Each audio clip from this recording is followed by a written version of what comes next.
Mark Francois. Thank you very much, Madam Deputy Speaker.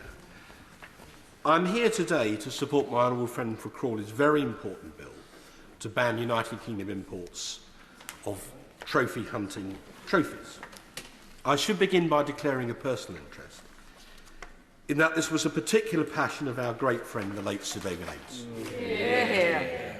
I knew David for over 20 years in Parliament, although he was elected far earlier than me on the 9th of June 1983, coincidentally, as I understand it, on the same day as my right honourable friend for Christchurch. I must confess to the House that I'm not an expert in this subject, but I do know that my late friend desperately wanted legislation of this type to pass, so I hope the House will simply understand my motive for being here today. It's very good to be supported in this task by his excellent successor, the Honourable Member for Southend West, who is in her place beside me.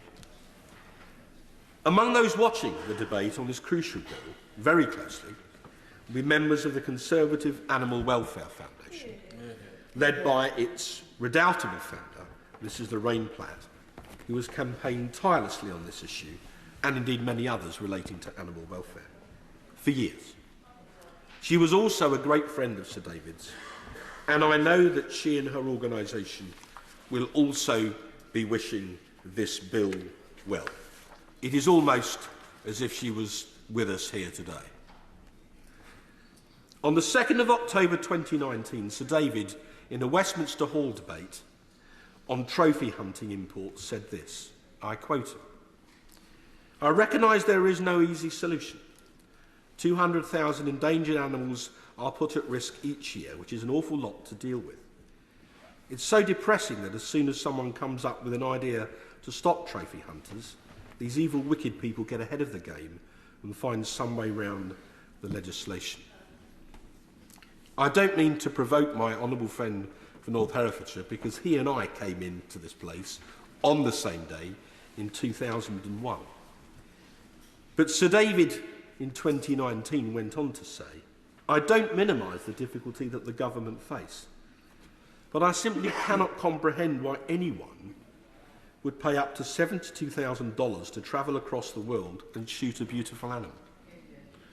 As I've said at Business Questions, I've seen numerous adverts for trophy hunting, with some companies even advertising price lists by trip length, by animal on offer, and by trophy fee. Such adverts should be completely banned from all platforms in the United Kingdom." I hope in this deliberately brief contribution, Madam Deputy Speaker, I've been able to make my point.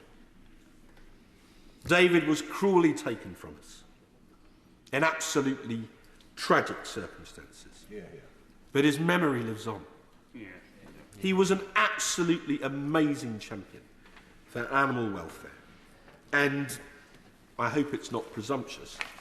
I'm honoured to stand here today, perhaps in lieu of him, supported by his worthy successor, to make the case for this vital bill. If he were here, he would thank my honourable friend and indeed the entire House for what they are about to do. So may I humbly say thank you as well.